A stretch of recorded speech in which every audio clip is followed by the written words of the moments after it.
Bom dia, irmãos. Graça e paz da parte do nosso Senhor e Salvador Jesus Cristo. Trazendo aqui saudações a todos os irmãos aí de Itarema. Dizer o quanto eu os amo, o quanto eu reconheço o trabalho de vocês, o quanto vocês são importantes na vida da minha família, né, dos meus filhos, da minha esposa, da vida aqui da igreja.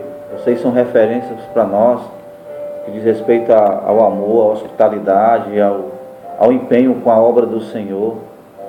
Reconheço aqui tudo que Deus tem feito por meio de vocês na região aí, em Itarema. Fico muito feliz por tudo que tem acontecido. Entendo que como Paulo ele escreve aos Coríntios, ele diz que o nosso trabalho no Senhor, ele não é em vão, que a gente deve ser perseverante, a gente deve continuar firme trabalhando no Senhor, tendo por certeza isso, de que no Senhor nosso trabalho, ele não é vão. Paulo diz isso aos Coríntios, capítulo 15, versículo 58. E continue firme no trabalho de vocês. Eu queria aqui compartilhar com vocês esse texto de Mateus, capítulo 23, quando Jesus ele fala de forma bem dura aos pastores daquela época, né, aos fariseus, aos escribas, ao grupo religioso que eram responsáveis para cuidar das pessoas, dos israelitas daquela época, para ajudar essas pessoas a andarem diante de Deus, a seguirem, a servirem a Deus com alegria, com disposição. No entanto, eles não estavam cumprindo com esse papel que Deus tinha confiado a eles, do quais eles, os escribas e os fariseus, tinham assumido essa responsabilidade de cuidar da nação no que diz respeito à sua vida espiritual. Então, capítulo 23, versículo 23, Jesus ele vai dizer o seguinte: ai de vós, escribas e fariseus hipócritas, porque dizimais a hortelã, o endro e o cominho, e desprezais o mais importante da lei, o juízo, a misericórdia e a fé. Deveis, porém, fazer estas coisas, sem omitir aquelas. Condutores de cegos, que quais o mosquito e engolis um camelo. Ai de vós, escribas e fariseus hipócritas, porque limpais o exterior do copo e do prato, mas o interior está cheio de rapina e intemperança. Fariseu cego, limpa primeiro o interior do copo e do prato, para que também o exterior fique limpo. Ai de vós, escribas e fariseus hipócritas, porque sois semelhantes aos sepulcros caiados, que por fora realmente parecem formosos, mas interiormente estão cheios de ossos, de mortos e de toda imundícia. Palavras duras, palavras fortes que Jesus usa aqui contra essa classe de pessoas religiosas, dos quais estavam incumbidos, responsáveis de conduzir as pessoas a Deus, de levar as pessoas a obedecerem à lei, de aproximarem dessas pessoas de Deus. Mas o que, na verdade, essas pessoas estavam fazendo, eram distanciando ainda mais as pessoas de Deus, porque elas estavam distantes de Deus. Podemos notar que Jesus, ele disse isso, essa afirmação aos fariseus, aos escribas, porque eles estavam andando longe de Deus. Eram pessoas que estavam buscando glória para si, eram pessoas que estavam andando em vaidades, eram pessoas que estavam pastoreando, cuidando das pessoas, mas na verdade estavam pensando em si mesmas, estavam buscando seus próprios interesses, buscando os holofotes, buscando a glória dos homens e não a glória de Deus. Eles tinham descuidado do seu ministério tão precioso. Eles estavam impondo às pessoas mandamentos, preceitos que não eram de Deus, mas sim dos homens, preceitos de homens. Eles estavam impondo coisas pesadas às pessoas.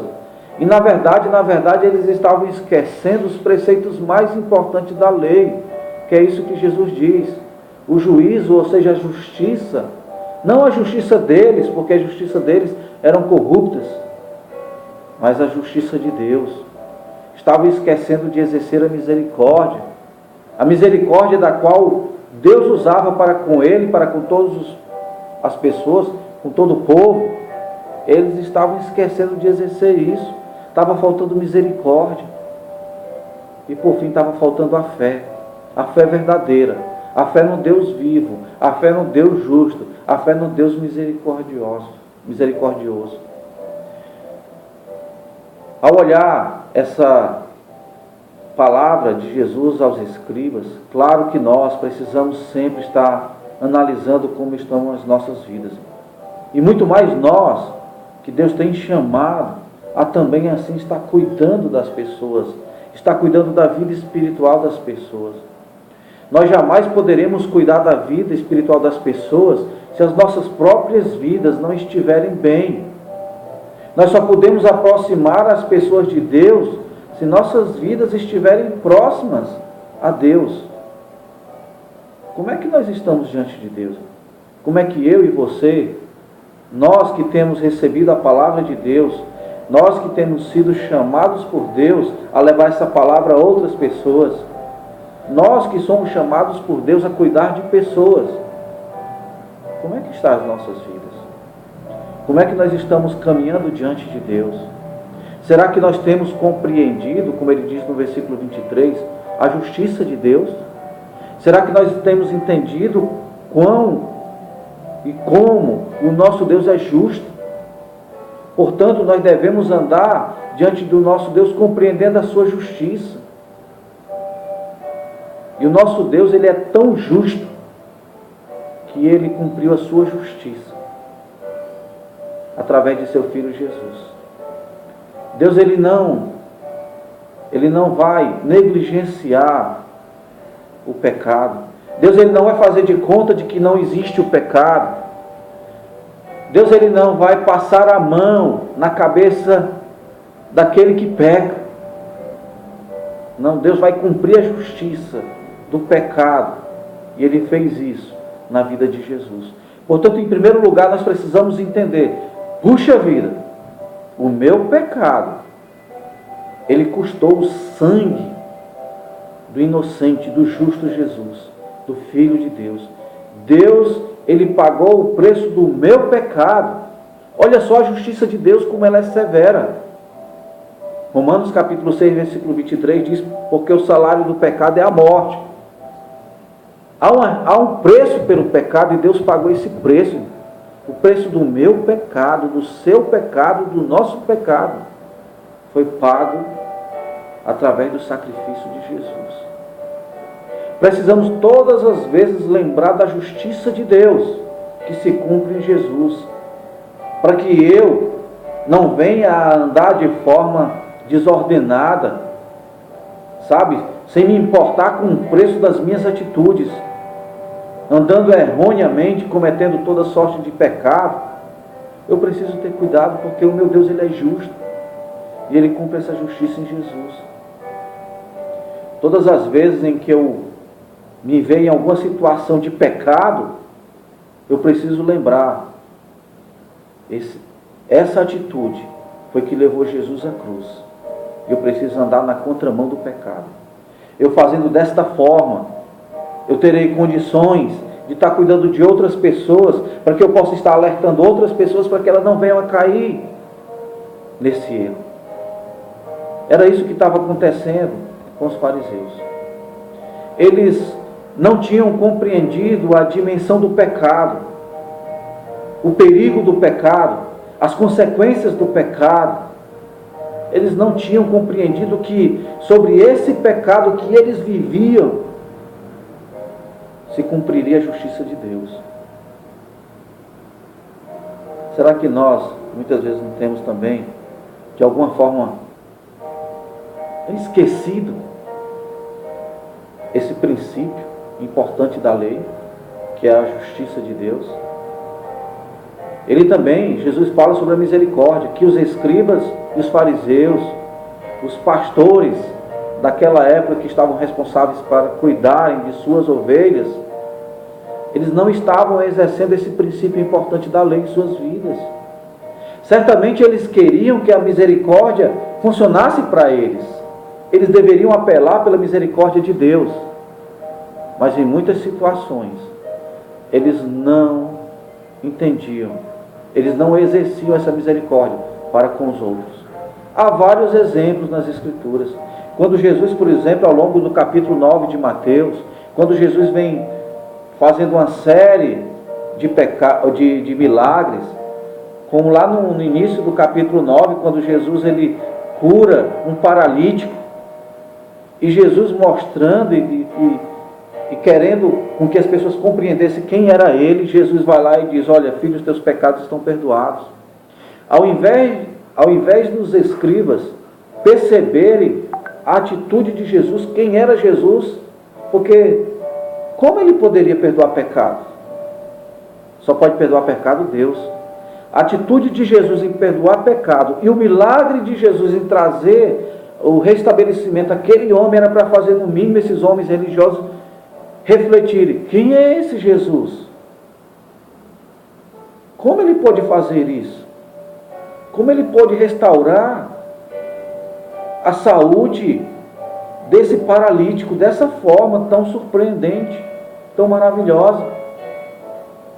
Não, faltou misericórdia da parte dele ao entender que Jesus fez um ato tão maravilhoso na vida daquele homem.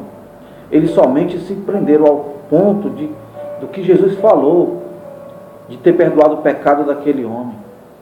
Porque é verdade, se Jesus não fosse Deus, Jesus não teria essa autoridade. Se Jesus não fosse o Filho de Deus, Jesus não teria essa autoridade. Mas eles precisavam reconhecer, no mínimo refletir: quem é esse Jesus? Quem é esse Jesus?